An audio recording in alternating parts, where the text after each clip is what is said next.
Howdy, everyone. This is Kurt here at the beginning of the podcast, and I just wanted to give you a special announcement of live events happening in the month of March 2024.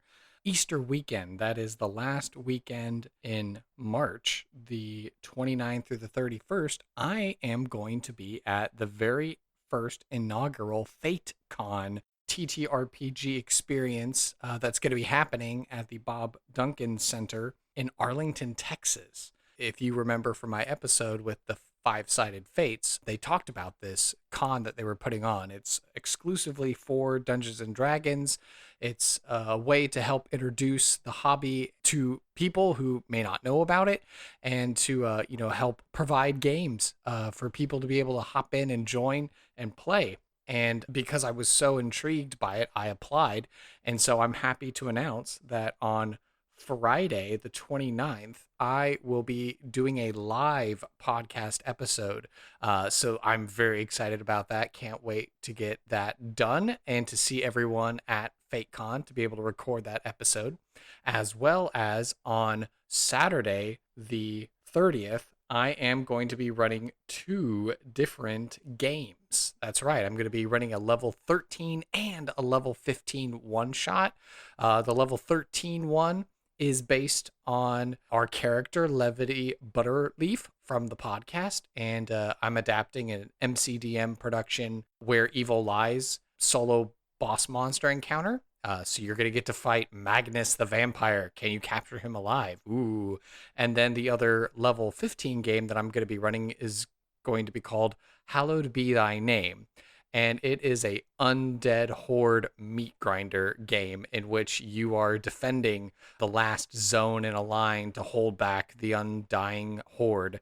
You know, can you survive waves and waves of skeletons and zombies and who knows what other sorts of undead nasties may come your way. So if you would like to get tickets for the games that I'm running on Saturday, you can definitely sign up and do that. And I believe the podcast live recording episode is just going to be, hey, you show up and you're there. Again, the podcast is live recording is happening on Friday, the 29th at 7 p.m. Central. And then I'm running 2 different games on the Saturday, one in the morning and one in the afternoon. So if you want to be able to get a badge, a single day badge, $30. Or if you want to be able to go all 3 days of the event, $50. And that is a great bargain for a local to the DFW area convention. Or, if you want to make a travel for the weekend, then I would encourage you to do that to my neck of the woods. So if you want to learn more and you want to buy your ticket, you want to sign up for a game with me, or you want to catch a live recording of the podcast, please go to the website, fivesidedfates.com. Again, fivesidedfates.com. Get your badges, which are on sale now. $30 for a single day, $50 for the whole weekend. Loads of other great DMs and vendors and events and things to do, and I can't wait to see you there.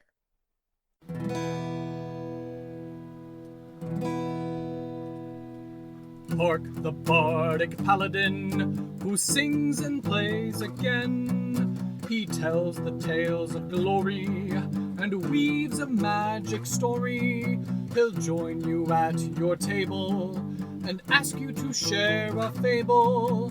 Heroes of humble origin, villains who must be fought again. No matter their skill or prowess, the people in life are countless. So we pray you heed our request. Enjoy this tale of sidekicks and side quests.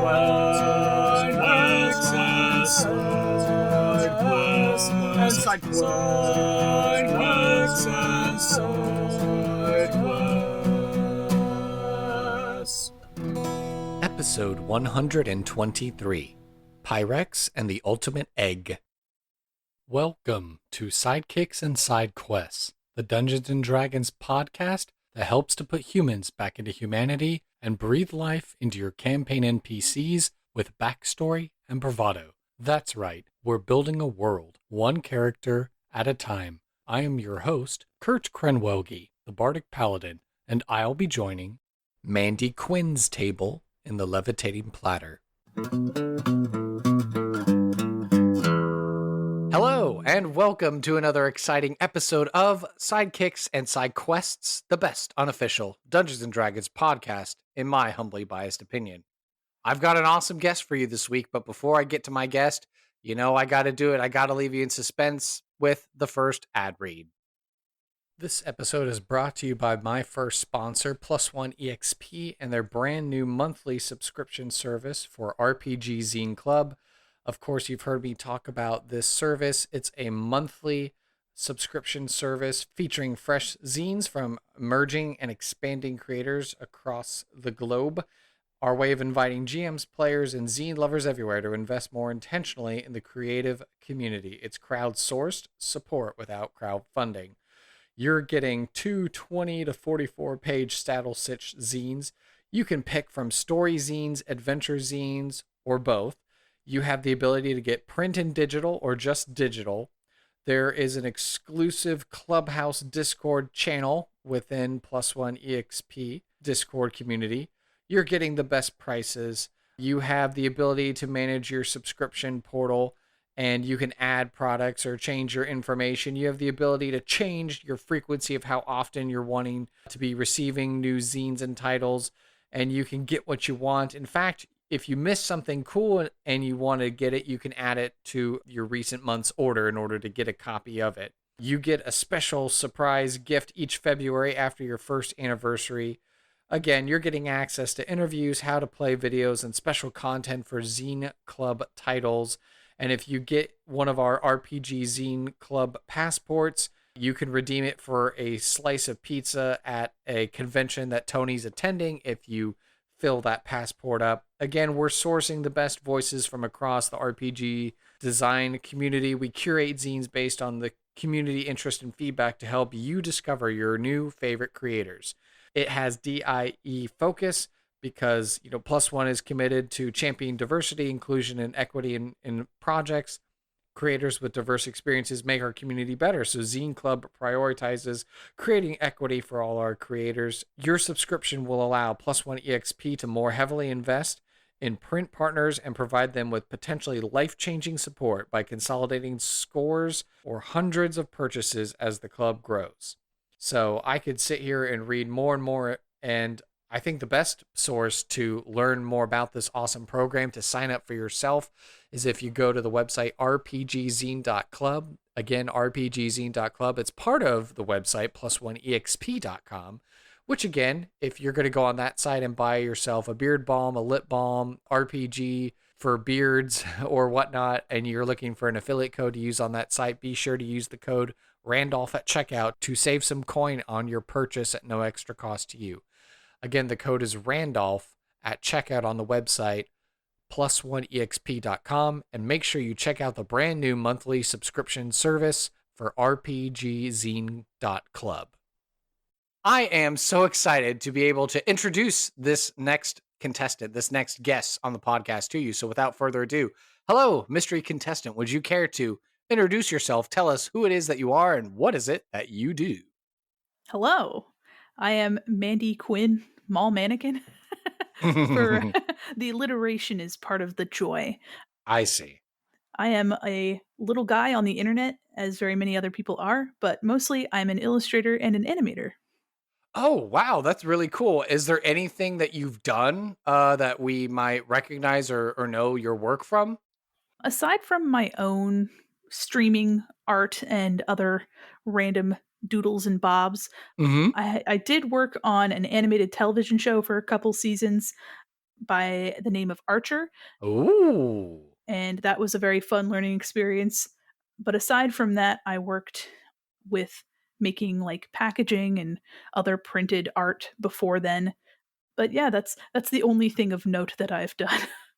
Well, I mean, that's really cool. I remember, oh my goodness, years like when back in ye olden days, within the last 20 years or so, when Archer debuted on FX and stuff like that, it seems like a lifetime ago. Like, I feel like the prime of my college years is when it came out, because I was in college roughly between 2006 to 2011 was my undergraduate, and then I stayed for a couple more years to finish up with a master's. But Does that sound about right when it started? Yeah. Because were you on the whole time or just part of the time? Just the part of the time in the later years, but yeah, it started in 2009. Wow. Okay. Yeah. So yeah, H. John Benjamin is when everyone was like, "Wait a minute, that's what your voice sounds like, but that's what you look like in real life." I was not expecting that.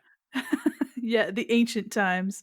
Yes, the ancient times. Well, wonderful. That's awesome. So the love of art obviously had to have come before that. So is that kind of, as I creatively work to segue it into the next question of, with you currently, or have you played Dungeons and Dragons before? Like, did the art lead into that, or were they hand in hand, or how did that all work out? I have played Dungeons and Dragons a whole bushel. In fact, I am currently in 3 campaigns simultaneously. A wild ride.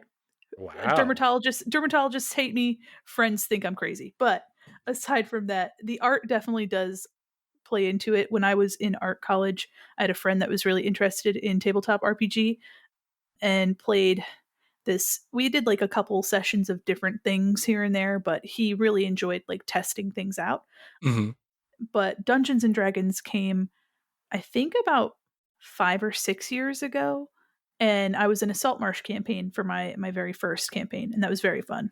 Wow. Okay. I've never actually been in that particular setting or run the Ghosts of Salt Marsh adventure, but was that a very enjoyable campaign for you? Absolutely. I wanted to get a good grade in D&D, which isn't actually a thing. Just just like you try to get a good grade in like therapy or something. That's not why you're there, but Right.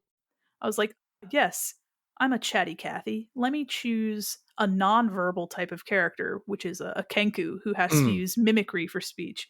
And as one does, I made an Excel spreadsheet for all of the verbiage that she had acquired from all over. It had things like who had said it, what intonation it was said in, and I would refer to that sheet whenever I wanted to like say anything, and it made for some funny moments. But she was a ranger that I multi-classed into barbarian, and we made it to level 20, which was very. That's the only time I've ever made it to level 20. So Whoa. That's amazing. Yeah, I've not made it to 20 in a 4th edition or a 5th edition game, but one day we'll get there. We hope. absolutely.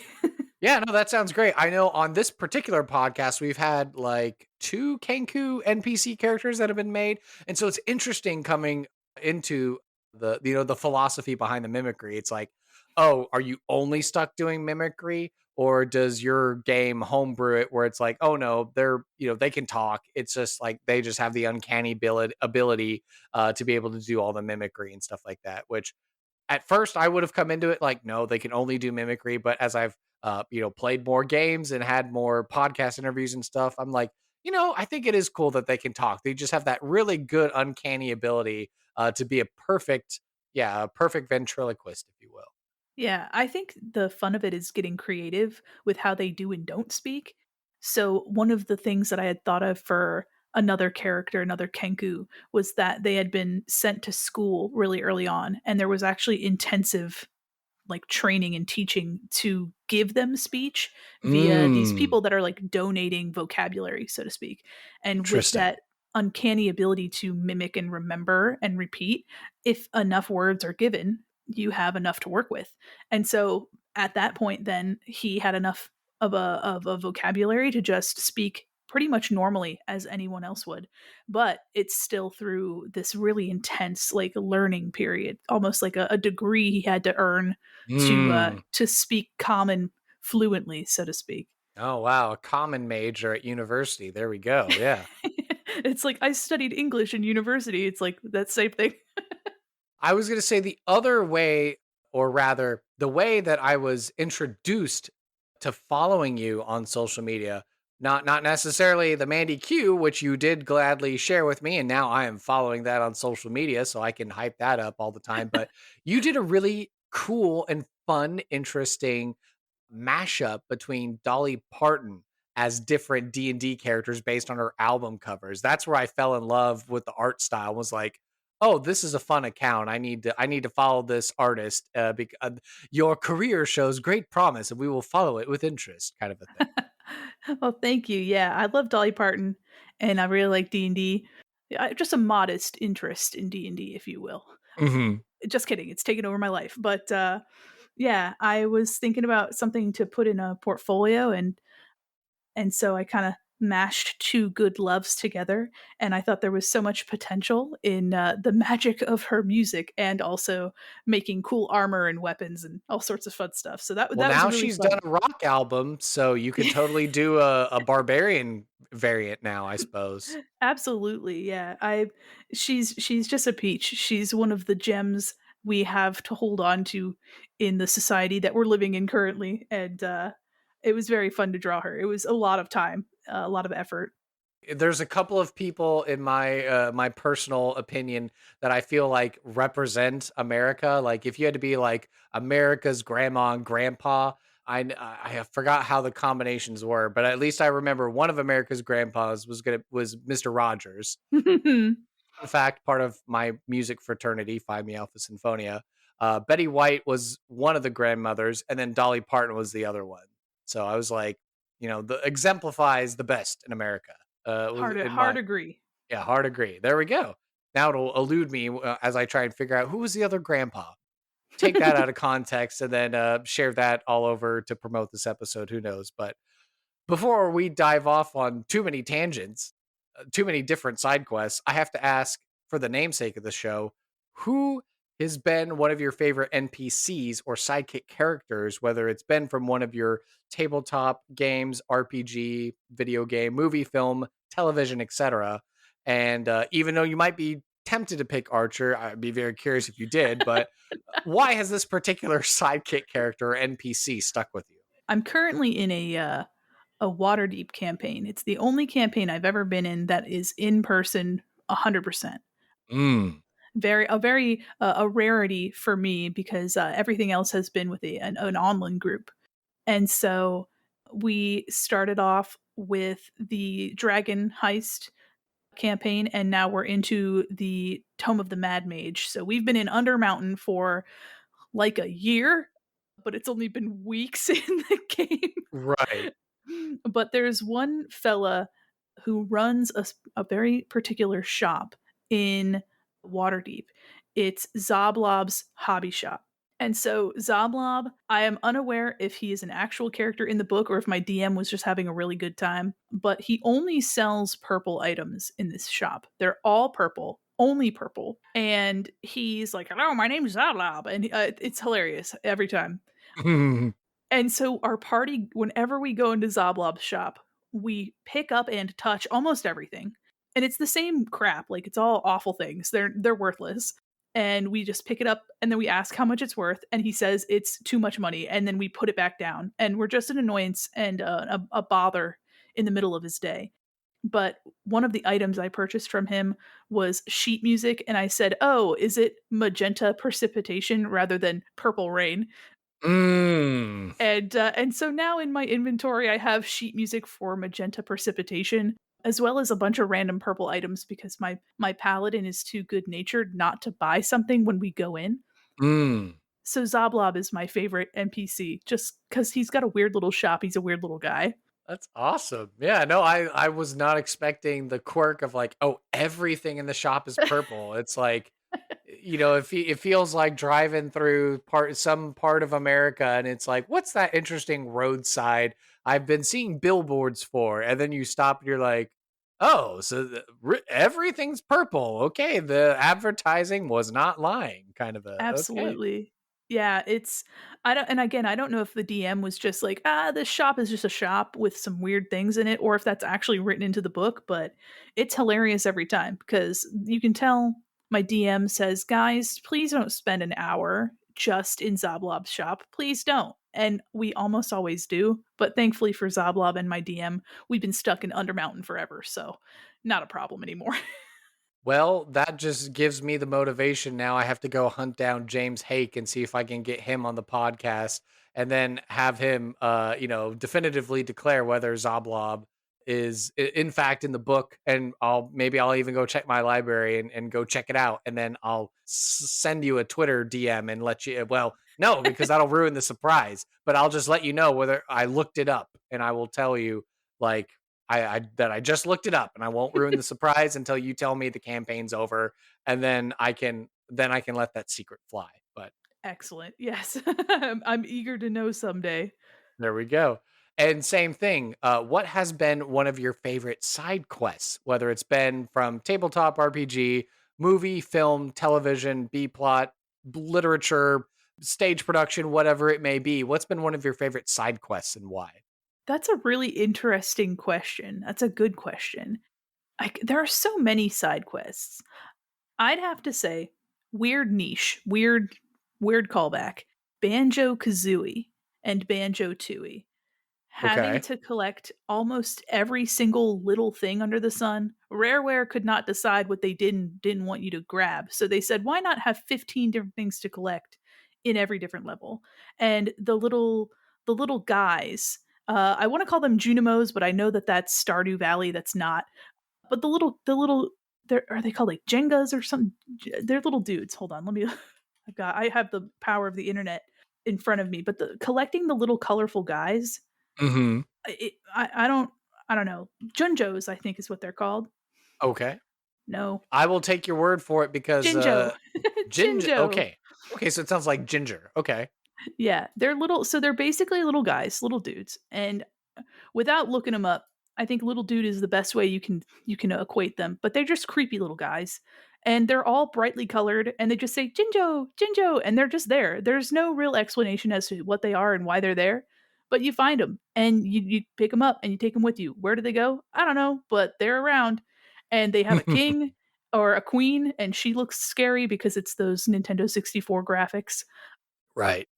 but they're just little dudes. They're just little guys, and I something about them because the Nintendo 64 was my childhood console for a long time. Oh, wow. Okay. Yeah. See, I would have said Super Nintendo was mine. Like 94, I think is when we moved to Texas. And then the first video game system that my dad bought was Super Nintendo with an included copy of Donkey Kong Country. That was our first video game system we had in our house. That's a good game to start with. We had we had Ocarina of Time and Majora's Mask. The 1998 Oh, box yeah. office blasts of the wow, it's three dimensional, and of course you've got the Mario 64 and the Donkey Kong Hmm. racing and all that stuff. So That came out for junior high for me. That's like because I feel like in my brain it equates to like going over to a friend's house who they were a little more affluent, and so they were able to get all these nice things a lot sooner than me and my family. But I seem to remember the haze like 99. That's like the transition of fourth, fifth grade, maybe starting to go into sixth grade, and that's when Star Wars Episode One and some of the other Star Wars were starting to re-release in anticipation of it, and then yeah, Nintendo 64 and Super Mario 64, like that, and the Mario Kart, of course, original yes. Nintendo 64 Mario Kart, where everyone learned the Rainbow Road trick to like jump across the map and stuff. So Yeah, a fond time. I don't know if I wanna make your bones ache too bad with, I'll be sure to take my ibuprofen in the morning tomorrow. the revelation of '96 being the year that I came into the world, so Okay, yeah, no, yeah, 88 right here. So it there we not go. too much of a difference, not too much, but, enough, Enough. enough. But, yeah, the GameCube was really my formative, but, I mean, we had, the PS1, the original PlayStation, Mm. because I had a sibling to share it with, so it wasn't just like, "Ah, one kid getting the one." It's like, "You get this and you share." And I'm like, "Alright," but the GameCube was more for me. My brother didn't really care about it. So, Mm. I the Super Mario Sunshine, Luigi's Mansion, Mario Kart Double Dash, even Spyro: A Hero's Tale, which isn't the best Spyro, but it's a Spyro. Mhm. I loved everything on the GameCube, and but I still remember the Nintendo 64 very fondly and blowing into every cartridge just to get it to work. Yep, they started it in the ancient days with NES and even into Super Nintendo, and they were like, "Please, that's not how you're supposed to do it." It's like, "We did it and it worked, so why would we ever stop now?" Yeah, exactly. I'm not gonna believe you, even though I know you made the game. It's too late for you now. I Yep. I'm doing it forever. And then the way that we like to end the personal interview section is with the question, what are you passionate about and why? Well, I'm passionate about talking clearly. Talk your ear off forever. I'm passionate about a lot of things, but I think the thing that binds it all together is people are so ding dang creative. People are so smart and clever and creative and cool. And every time I see somebody make something, and I can immediately appreciate all of the heart and effort that went into that. And me imagining what they've done is almost as rewarding as just like seeing the final product or hearing the final product. But like, I don't know, anything from like music to art to games to podcasts and music, like all of those things are like, I don't know, people are just so smart and clever. And I love seeing when they put that out for the world to see. I don't know. I'm super passionate about that. So I just creativity is a broad answer, but that's what fuels my fire, so to speak.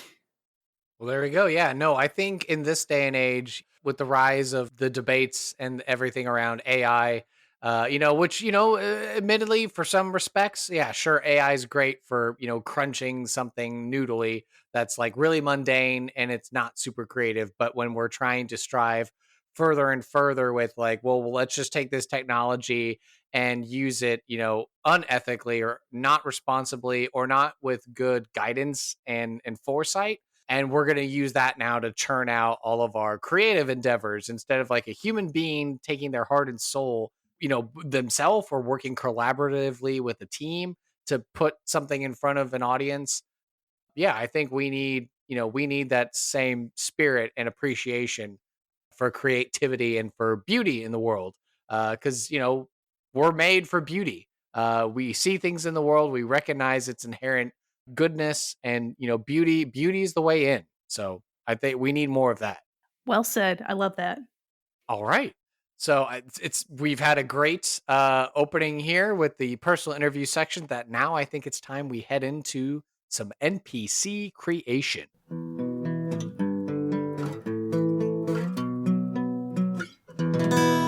All right. And NPC creation is brought to you by you, the podcast audience, and our patrons from Patreon.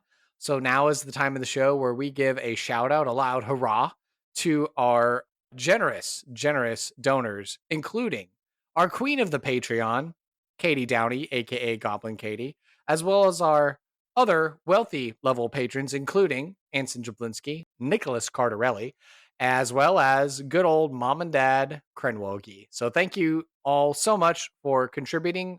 The queen of the Patreon that I mentioned, Goblin Katie, she is at our aristocratic tier, and everyone else is a wealthy patron, which means they all get to introduce an element of chance to our random tables that we get to use in this section. So we might get to hear one of their responses here today.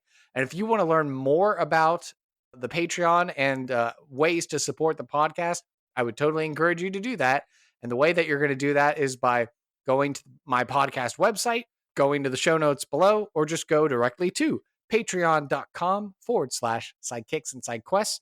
Learn about our accommodations at the Levitating Platter and help us to expand our operations in this demiplane and worlds beyond.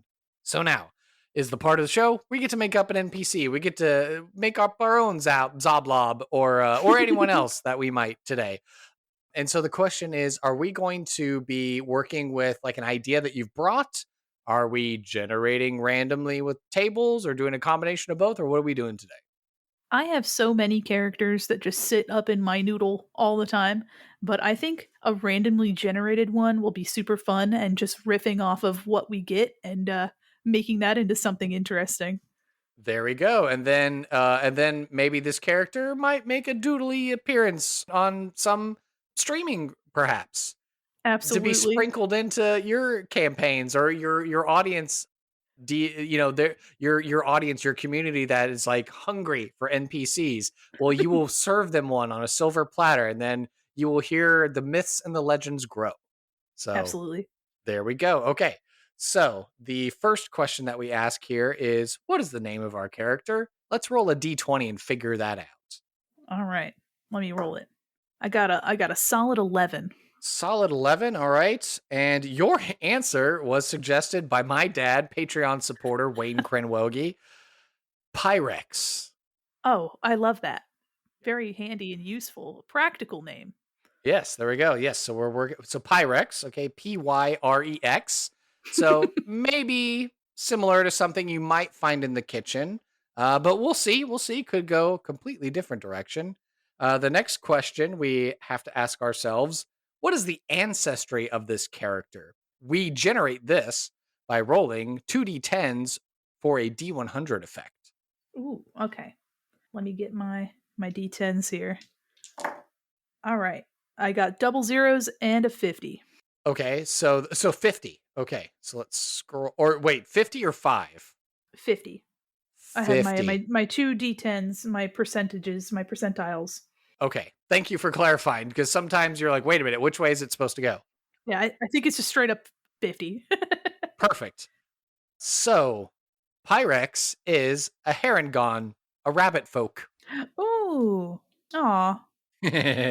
All right, and then let's see the next question. What is the job or role in society for Pyrex the harengon? Let's roll a regular d10 and figure that out. All right. This time I'll grab the d10 and not the percentage one. Honestly, Humblewood was a really fun game to play. All right. 4. 4. Okay. Your answer was provided by previous guest Fenway Jones, egg collector. The like an Easter bunny. Well, I love that. how opportune that this episode will be premiering right before Easter. So maybe your new favorite Easter-ish themed sort of NPC. Yeah. Okay. And then let's see. Now we need to figure out the age range of the character. So this is a D8 roll for a category age. All right. Let me roll it. I got a 1. Child. So we have a child age harengon named Pyrex that is an egg collector. And when we have all of these key details in mind, at least for the start of the character making, describe the physical appearance. When you hear Pyrex, egg collector, child, harengon, what are you imagining? Pyrex is, like myself, just a little guy. The runt of the litter, you could say, but a soft grayish brown, somewhere in the middle, not so gray, not so brown. You ask everybody, they have a different answer for you. But Mm-hmm. one of 53 siblings, one of the younger of the bunch. Okay. And his ears are long and floppy and they kind of trail on the ground, so he ties them up with Ooh. like a ribbon up in the back because they're just so gosh darn long. Mm-hmm. And that way when he bends down to pick up an egg, Mm-hmm. he doesn't cover his eyes with his ears and he doesn't drag them on the ground. I got a specific image in my head, and maybe it was just because, Christmas is only a couple months ago, and my son was insistent on seeing, insistent, or we just showed it to him multiple times. But in the cartoon Frosty the Snowman, the little rabbit character that's in that Mm. movie, I think I remember some image. Maybe, he's hopping around and he's like trying to be emotive and expressive, but I feel like there was an image of him because he's a tiny rabbit and his big ears are like dragging behind him, like you were describing. So I had like that immediate image from Frosty the Snowman, the Christmas movie, pop in as you were describing this little guy. Oh my gosh, his name apparently was Hocus Pocus. That's what it was. Yes, Hocus Pocus the rabbit from Frosty the Snowman. Yes, he's so cute. The red eyes certainly were a choice, but it's I remember him very much, yeah. Yeah. Yeah, little sound effects like that is how Hocus Pocus spoke, I guess. I love that. Okay. What got Pyrex into collecting eggs? Is it just like, because the large family and they have to like, they raise hens or chickens and they're like, we need someone to go collect the eggs. We got a lot of mouths to feed in the barrow, the hutch. Yeah, I feel like I looked this term up just recently and I'm like, a hatch for a little or burrow or whatever. the burrow of where all the herringons live. Yeah. Yeah.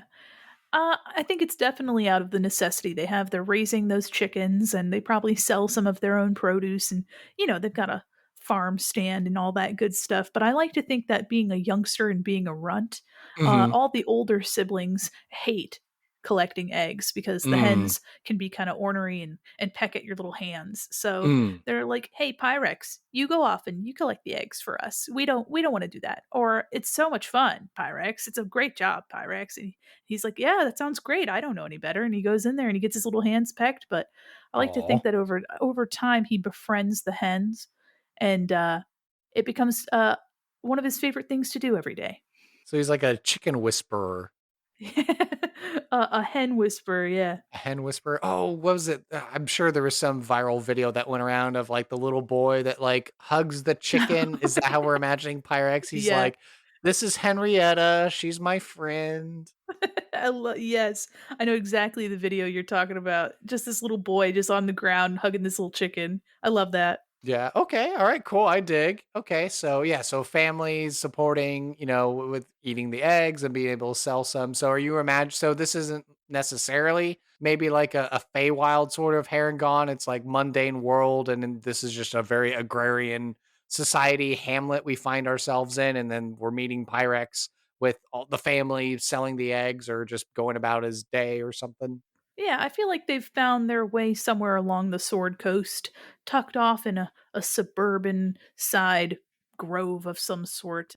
Not close to anything major, but not too far as to be limited on their resources.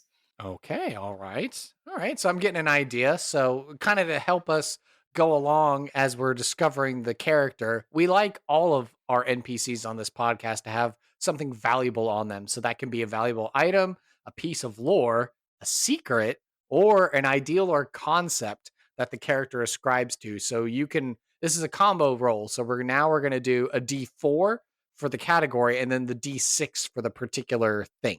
Excellent. All right, I've got my D4 and my D6. Dice ASMR. I've got a 5 for the D6 and a 3 on the D4. Okay, so a 3 on the D4 and then a 5 on the D6. Mhm. Okay, interesting. All right, so your answer, this is a secret, by the way. The secret today was provided by previous guest Matthew J. Hansen. Apparently, Pyrex is a relative of one of the player characters. Oh my goodness. That's cute. So, immediate tie-in to your next campaign if you have a harengon character. Yeah, I mean, it could go any number of ways, I suppose. Yeah, we didn't get to finish it, but we played a Candlekeep game, Hmm. and there are quite a few notable harengon characters in Candlekeep. So I like to think that maybe he's a distant cousin to forgetting his name, but he's like a folk hero with a long scarf. He's a harengon. It's a Feywild folk hero, so maybe they're like distant cousins. That's cool. Okay, I like that. Okay, so yeah, so easy way to incorporate this character. They are some sort of relative of one of your player characters in the campaign. So there you go. Easy enough. And then of course, all of our sidekicks, all of our NPCs on this podcast need to be able to offer side quests. That's why we're putting them in your game, populating your world. So let's roll a d12 and figure out what is going to be the quest. What is going to be the thing that they need to do for our dear little Pyrex. I've rolled a 2. Okay, excellent. Your answer was provided by previous guest Bobby Angel. Get the Sunstone from the nearby canyon. Easy enough. Care to explain what that means for little Pyrex? Of course, you see, the Sunstone looks an awful lot like an egg. And what is the epitome of the warmth of a hen's backside incubating the egg, the sunstone? He really wants that sunstone so that he can keep the coop warm in all seasons. Ah. And it just looks like any other egg. So it's nice. You can tuck it in there, and it's an inconspicuous way to heat and keep their coop warm. He has a very innocent intention for this sunstone, which is probably very powerful, but Yeah, I was gonna say, yeah, I'm kind of interested your take on this apparently legendary Sunstone. I was, yeah, getting an image of like there was a DLC I think for Fable 2, where it was the island that was controlled that had like control of different seasons depending on where if you went to mm, some temple on the island and you shifted it, it would change the season of the island. So I was like, oh, is this sunstone in the canyon specifically because it like helps with the sun in the area? So if they take it out of there, it's gonna like, affect the land or something like that, or what are we thinking? It probably will have catastrophic repercussions. He is a child and has no real knowledge of the world, and so he says, "I've heard in a book of this stone that represents the sun, and I just my world is just this pretty much this farm in this coop, and so I really want you to go off it and risk life and limb for this incredible thing I read in a book." Without any knowledge of you just completely destroying the environment around it by removing it. Ooh, okay. So wow, I don't think we've at yet of starting season 5 off strong here of the podcast. It's interesting now to have a side quest that's being introduced that could potentially drastically change the landscape of the local area. So if you're cool with this, I'm cool with exploring this too. So okay, so the Sunstone is in the canyon specifically for the weather, the climate, the environment of the local area. So it was intentionally put there by Yes. like great heroes of the past, the gods, or are you just gonna leave that open ended, do you think? I think it's good to have a little bit of a mystery. The book he would read, he got it from the library in town. Some nice old librarian said, "Well, make sure to return it in 14 days, Sonny, or else you'll get a late fee." And he's like, I don't have that kind of cash. It's like some copper pieces, maybe even some towels if you want to get into the Water Davian currency. Ooh, Mm. but yeah, he's like, "That's cool, thanks." And he's so engrossed in this book, maybe some of the pages of the book are missing, so you don't really know where it Oh, came from. Some okay. sort of further mystery for another party to stumble upon, but he's just concerned with his chickens. Planted by the evil guys. It was like, oh, Mayhaps. here, some little kid should have this book. And I ripped out the important pages of like why it should be kept there or something like that. That's we've got a mystery on our hands. Yeah, yeah. A candlekeep mystery.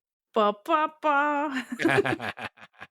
Okay, okay, yeah. So a number of different angles, just the innocence of a child that's like, hey, I heard about this cool thing and I care about my chickens.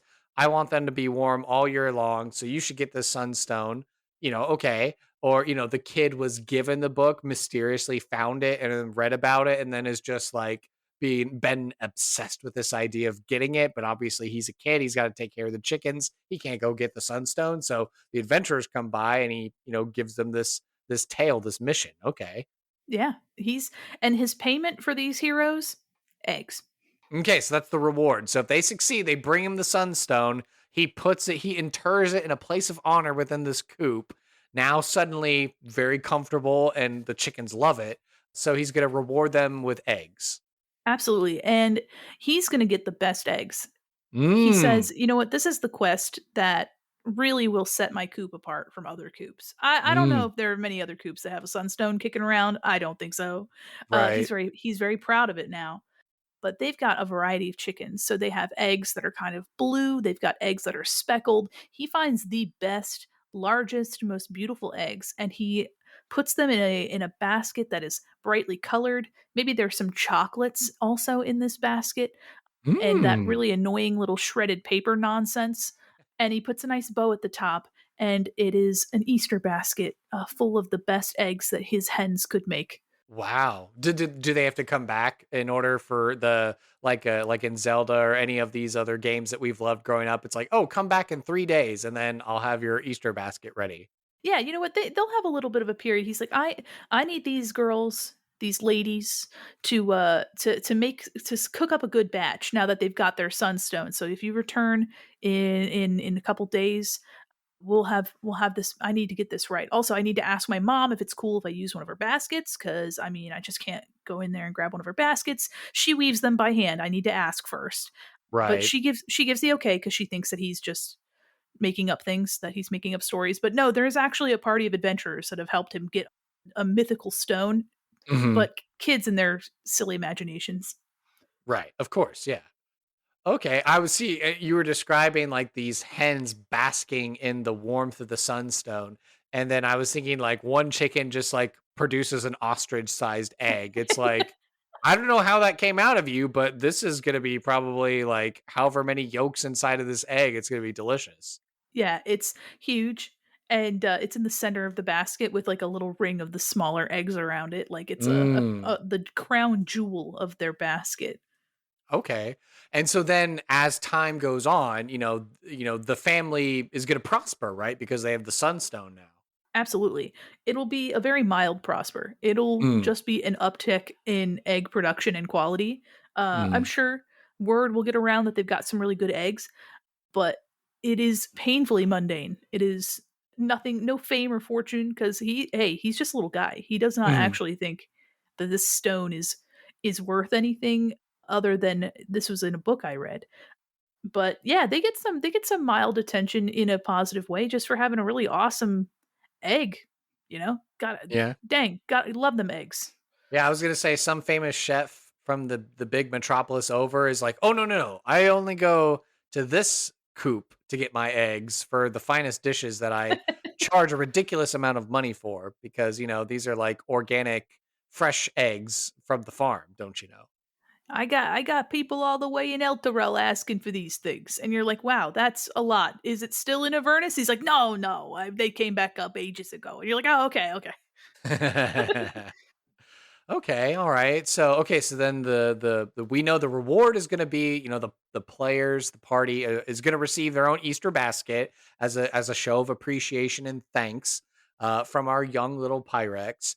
But now I suppose we have to consider as well the consequence of failure or refusing the call to the adventure. So what's going to happen if the players say, well, no, we're not going to go all the way to the canyon and retrieve this sunstone wherever it may be, whether it's a trap laden dungeon or if it's just really, really high up and nearly inaccessible to get it. What's going to be the consequence of failure or refusal? Well, upon refusal, they outright just refuse. I feel like Pyrex would kind of take it, in stride. Say, well, I'm disappointed, but that, you know what? That's fine. I'm just, I didn't really expect anything of it. It's just a fun story. But he'd be a little disappointed. But at least if they're honest and they're like, "That's a big job, buddy," I think Mm, he'd take it pretty well. But if the party failed, there was this big buildup. He was really excited, got his hopes up. This party of adventurers made their way there and came back empty-handed. He'd be so disappointed. So the consequence would be a very disappointed little guy. If you've ever looked into the eyes of a child and said, "We are not getting McDonald's, we have food at home," that is hmm the vibe. That is the vibe mm, from Pyrex. But he's a good boy. So okay. he'd probably, you know what? He'd probably sniffle. He'd have a couple sniffles, but he'd go inside and his mom's like, "Here, I got you some chocolate milk or whatever harengon children love. Chocolate milk sounds logical to me. Chocolate milk, chalky milk, if you will," and Mm, and he'll literally forget about it in an hour. He's yeah. fine. Yep. Yep. Having a 3-year old. Yep. Exactly. It's the Yeah. biggest Oscar worthy tantrum of your life. And then, yeah, a minute later, he's forgotten and moved on to the next thing. Yeah. Yeah, Okay. Meryl Streep Interesting. quaking, and she said, "I no way I'll get the Oscar with this guy here on the docket." And then 2 minutes later, he's like, "I don't remember where I was just now, so I'm gonna just I'm gonna start go see anew." my hens and just go hang out with them because they're nicer than my brothers and Yeah, sisters. absolutely. Okay, interesting. Okay, so we've discussed some of the like the implications or the lore. So it sounds like there's also like a secondary level as far as like So if they succeed in bringing the Sunstone back, what does that mean for the wider community?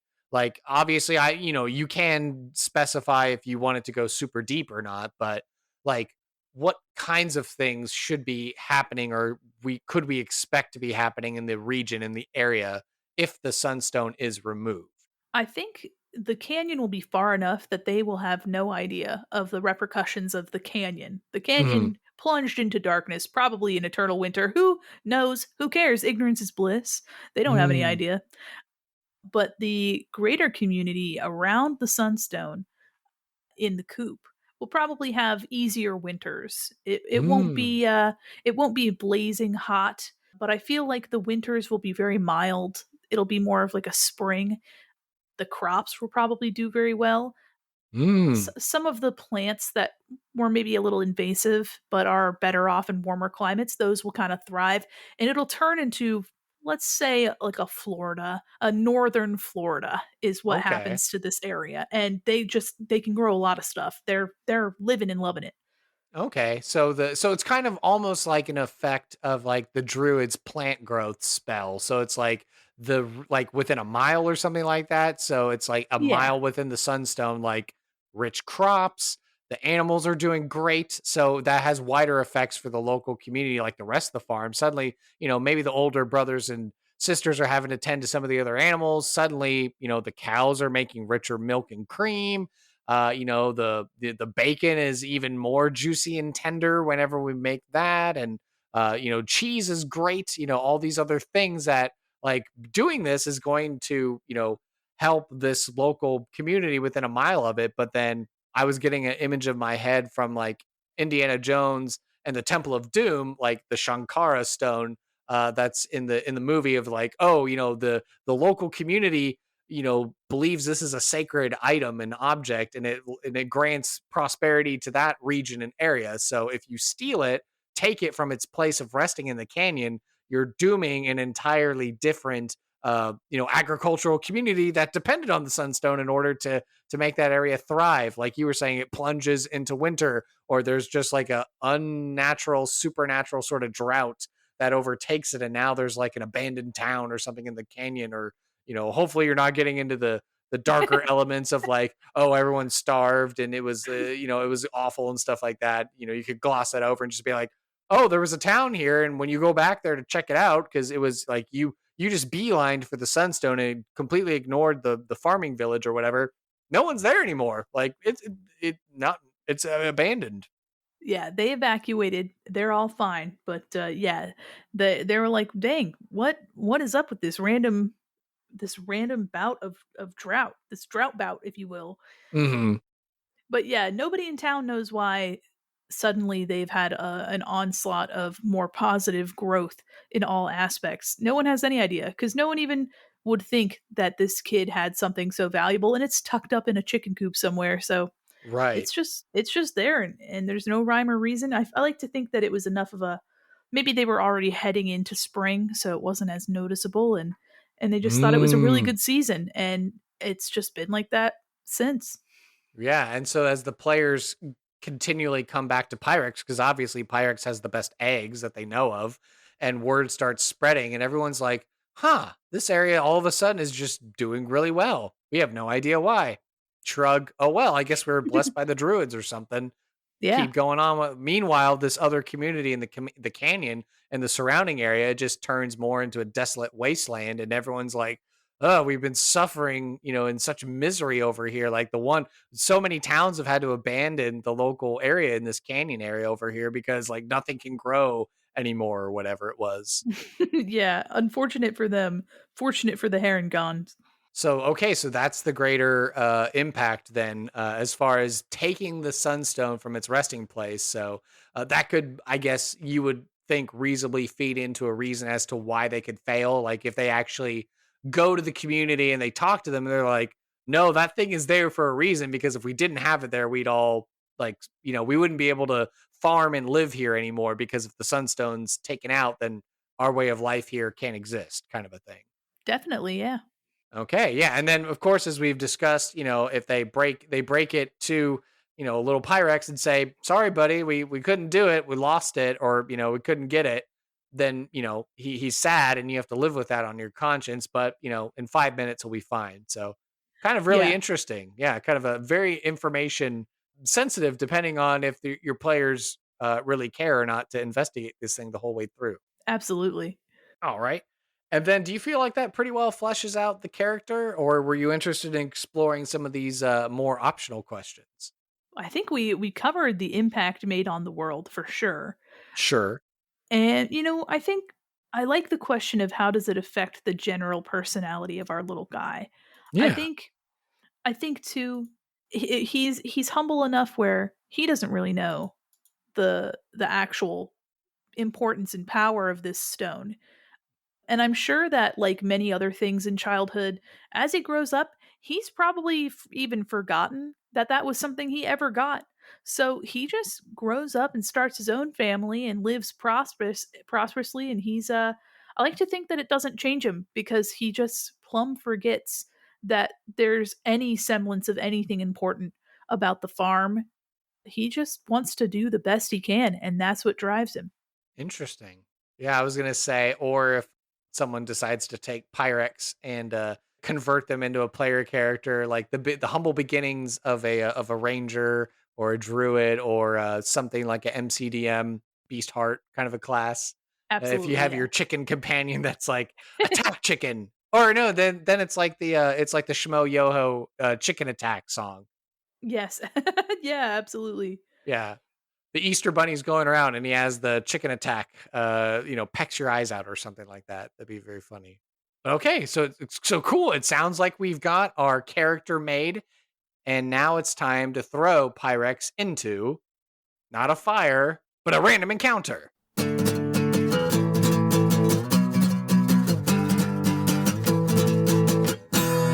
This random encounter is brought to you by Zencastr.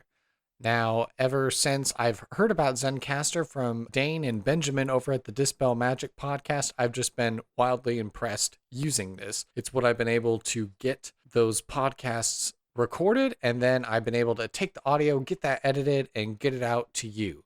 It's so easy. It's now super easy to record a podcast with Zencastr. You log in using your browser, you start recording a high quality podcast right away. You can record studio quality sound and up to 4K video with your guests. Feel a sense of zen knowing Zencastr's multi-layered backups ensure you always have your recordings of the highest quality, even if the connection is unstable. You can sound your best with Zencastr. Have you ever worried about what you might sound like? Why, Zencastr's post-production process makes you sound buttery smooth. It automatically removes those ums and ahs in your recording, and it removes those awkward pauses in conversation too. Set the right podcast loudness and levels while reducing background noise with a click of a button. And I have to say, I took the advice from Anson, one of our wealthy level Patreon supporters, and I decided to get one of the paid plans. So now I have access to these tools. And if you've noticed in the last couple of episodes, you really should be hearing those same qualities come through in the edit. It's all in one. So if you have thought about starting a podcast before and you're realizing that you need a lot of different tools and services, well, those days are done. With Zencastr's all-in-one podcasting platform, you can create your podcast all in one place, distribute to Spotify, Apple, and other major destinations. Go to zencastr.com/pricing and use my code SIDEKQPodcast and you'll get 30% off your first month of any Zencastr paid plan. I want you to have the same easy experiences I do for all my podcasting and content needs. It's time to share your story. So again, the code is SIDEKQPodcast on the website zencastr.com/pricing. Thank you so much to the sponsor, and back to the podcast. Gasp. So this is the section where we get to now do a little bit of role play vignette. We get to play a little bit of D&D here and now as we get to do a scene with Pyrex. Don't have to adopt funny voices or anything like that, but if you're comfortable doing it, more power to you. But the question I have is, what kind of scene are you interested in showcasing Pyrex in? Is it going to be like Pyrex having a monologue with his chickens? Is it going to be Pyrex with his family and siblings and such? Is Pyrex encountering one of my podcast adventurer characters and trying to convince them to go and do the quest? What kind of scene are you interested in?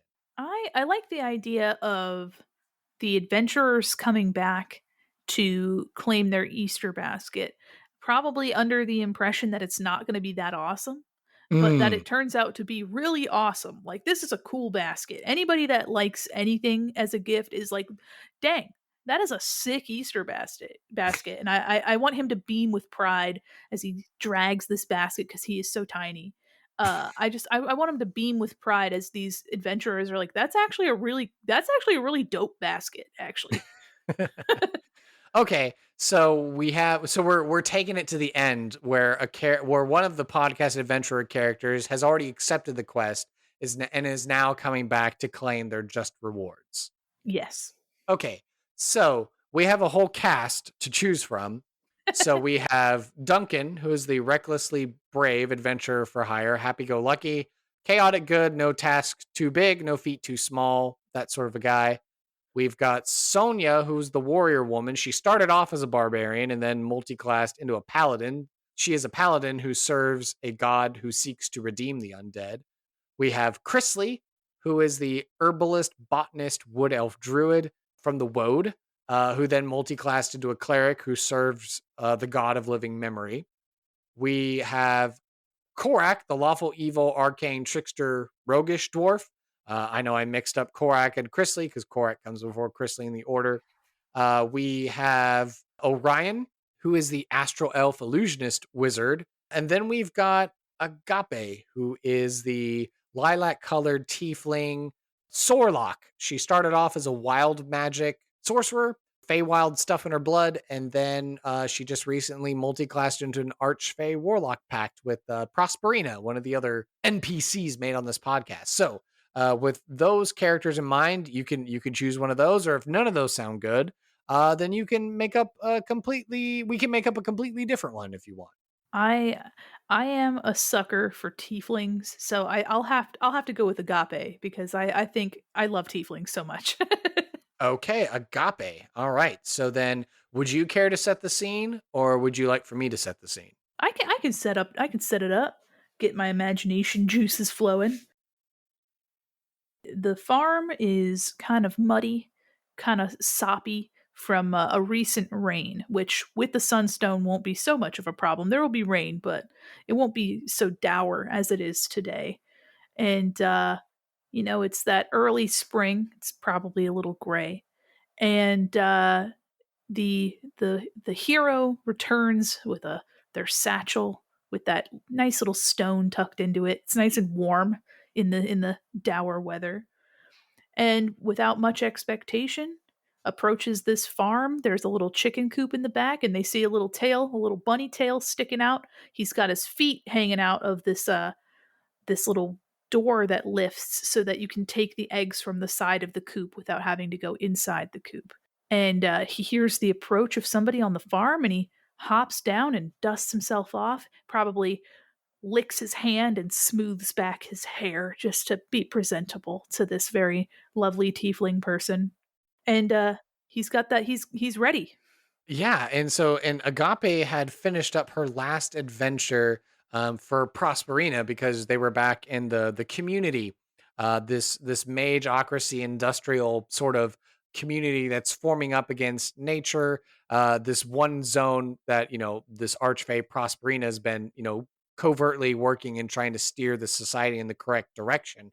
So this is Agape having to go to the outskirts, and Prosperina was like, hey, we need to go back and report. And along the way, she had found, this farm off the side, and the little sweet little harengon asked, Agape if she would help and go get the sunstone, and so she's a sucker for children, and and being sweet, and so she of course agreed, without consulting her patron about what this could mean. And so it took her some time to go over to the canyon to be able to retrieve it. We'll say with her sorcerer and her warlockness, she was guided by her sense of, helping out the wishes of a child. And so she didn't stop at that community. She just was like, I mean, I can see it up there. I'll just go get it. No problem.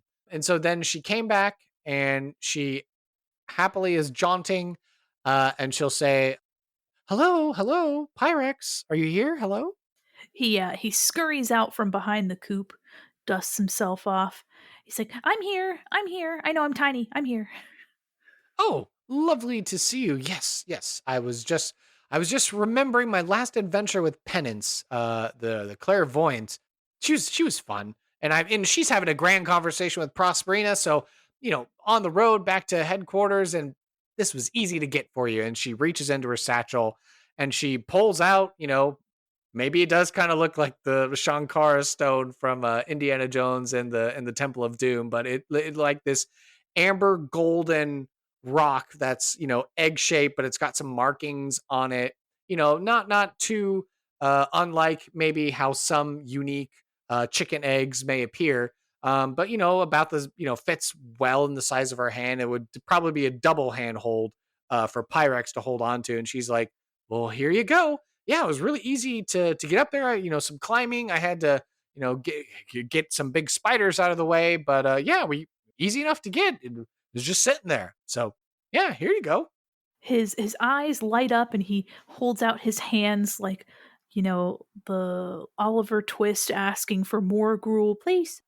And he takes it very gently. He says, "This is the most beautiful egg I've ever seen," and he's just so full of joy, unaware, blissfully unaware of the consequences of the action of obtaining this. But that's not his problem. He's just a little guy, and yeah, yeah. Thank you so much. Thank you so much. I'm so excited. I can't wait for the chickens to have this. Wonderful, wonderful. And so then, yeah, so easy enough to fast forward, because he's insistent, like, oh, you have to come back after they've had their good soak, and she loves this little guy, and so she'll easily enough be able to go report back to her headquarters to relay some important messages that she needs for the organization, and she's making her way back, and she makes it a point to stop by the farm because, Pyrex asked her specifically, hey, you better come back and check on me and check out these eggs. They're going to be awesome. And so she comes back, and what's she going to see now that it's been a couple days and she comes back? The once muddied field is now lush. There is the sign of significant growth, but the weather's been pretty nice recently, so that's not too much. The grass is always cropping up, and Mhm. it's spring. We're ready for it. Nothing too wild. The chickens are out doing their thing, eating all them little worms and bugs and digging around and just being chickens. They're great. They're living and laughing and loving. And Pyrex sees this lovely purple tiefling approaching on the horizon, and he runs into the house, and he comes back out, and as she approaches, he's dragging this basket along behind him, and he's like, "I've got it, misadventurer, I've got it, I've got your gift." Oh my goodness. And then she'll come over to help him, and she like gets down to his level so she can see it, and she's like, "Wow, what tell me about these eggs. Tell me about this basket." He is so excited. He's so excited. He points. He's like, "I'm gonna save the best for last. Don't get ahead of yourself." You know how kids act much older than they're supposed to. Don't get Mhm. a. If she tries to put a hand on it, he just gently like taps her hand. No, no, I'll take you around. I need to take you on the tour. He points at a voluptuous, almost purplish. It's almost the same color as this tiefling. He's like, "This one. This one was Henrietta. Henrietta made this all by herself. Super Ooh. proud of her. Yeah, this one, I think you're gonna like that one. The inside, it's gonna be great. I recommend I recommend making mayo out of some of these and then an egg salad out of some others, but I'm getting ahead of myself. He's just a little grown up at this point talking about these eggs. He goes to a speckled blue one. He's like, "This one is from Claudine. Claudine, we love her. She's really good at laying eggs. She's been a little bit spotty lately, but she came out real big for you, so you've got to thank Claudine." He's pointing around, he's naming every egg and every hen that they came from, and then there's that huge egg in the middle, this weirdly huge egg. How did this chicken not perish in the laying of this egg? We know not. But he puts his little hands on it, and he's like, "This was Paula. Paula made this egg. She's a trooper. She's doing great. She's out there. You could see her over there." And he like points to a gaggle of chickens. You do not know which one he's pointing to. He knows you'll. It's fine. Wow, Paula. She's love her. But he's like, "This egg, you need to do something special. You'll have to let me know what you do with this one because I can only imagine how much of a feast this egg's going to be for you guys." But yeah, this one's really cool, really special. It's the biggest egg I've ever had. But I mean, you could feed a family of 55 with this egg. So, you know, I believe you. Yes. Wow. Yeah. Everyone's gonna love these. Yeah. I think. Yeah. I think Miss Prosperina will love them. I That makes me happy to hear because this is probably the best eggs we've ever had, and I've seen a lot of eggs in my 2 to 3 years of life. Actually, for a rabbit, that would be ancient. So he's like, "In my 5 months of life, this is some of the biggest some of the biggest eggs we've ever had." And she is delighted. She's willing to take a little more time with Pyrex, and yeah, I think the scene is going to close out, and Agape has made herself a new little friend, and she's happy anytime to stop by the farm and get some more of these delicious eggs. But meanwhile, trouble brewing on the horizon with that canyon. We'll have to see if Prosperina has to come talking with Agape to figure out what's going on there. Hey, have you noticed that there's just like a big dark patch in the middle of this area? What are we doing about that? Oh, the area I was just in? Don't worry about that.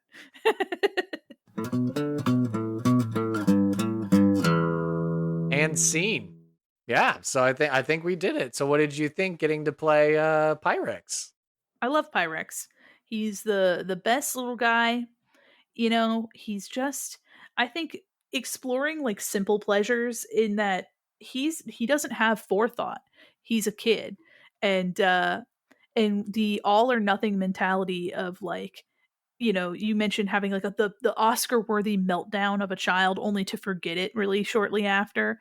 This is Mhm. just one of those adventures for any kid where something is the most important thing in the world, and within the week it's no longer anything that you think about.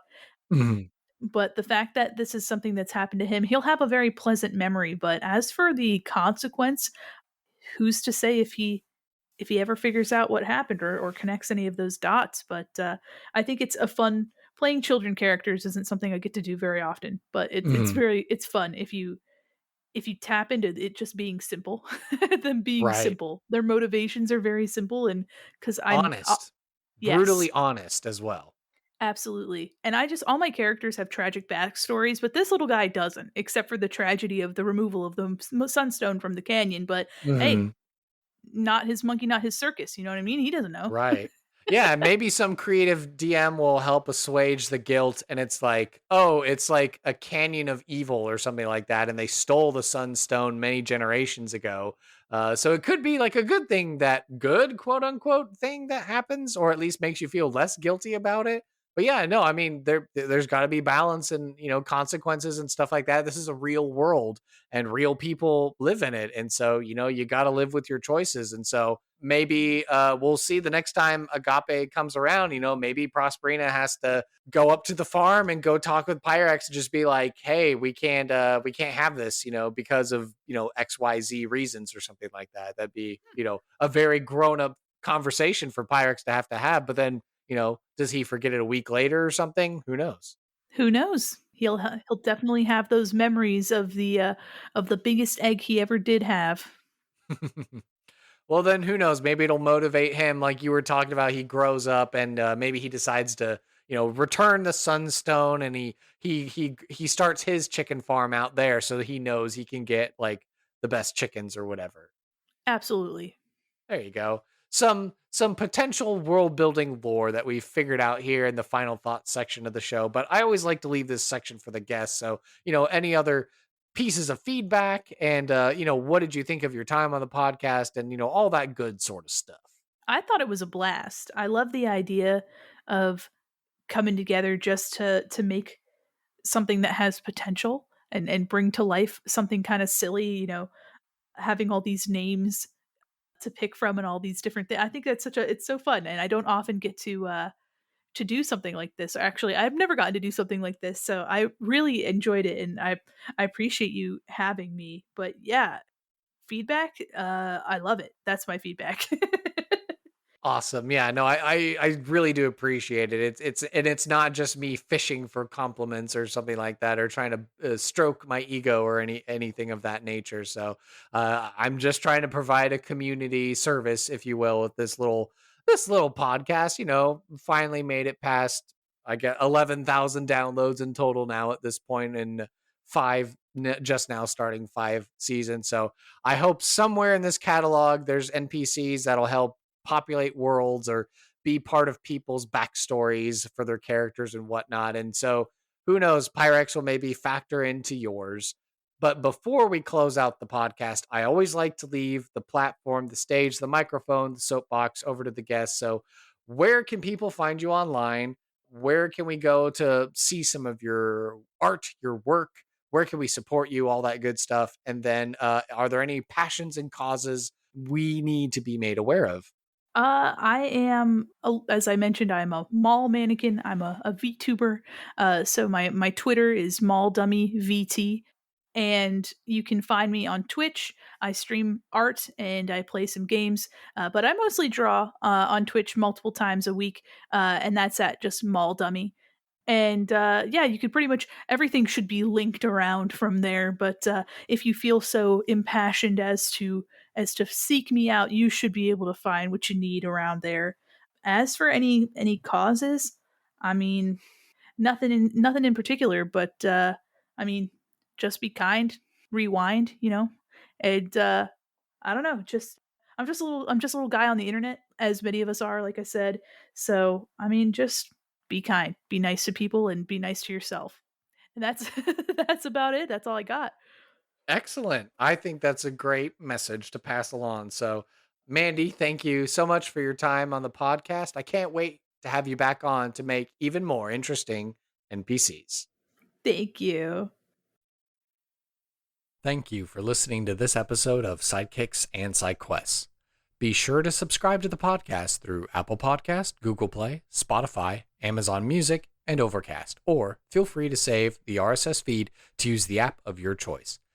If you don't like using podcast apps and services, I'm proud to announce that I'm in the process of uploading the podcast to our very own dedicated YouTube channel, which you can find by searching for Sidekicks and Side Quests.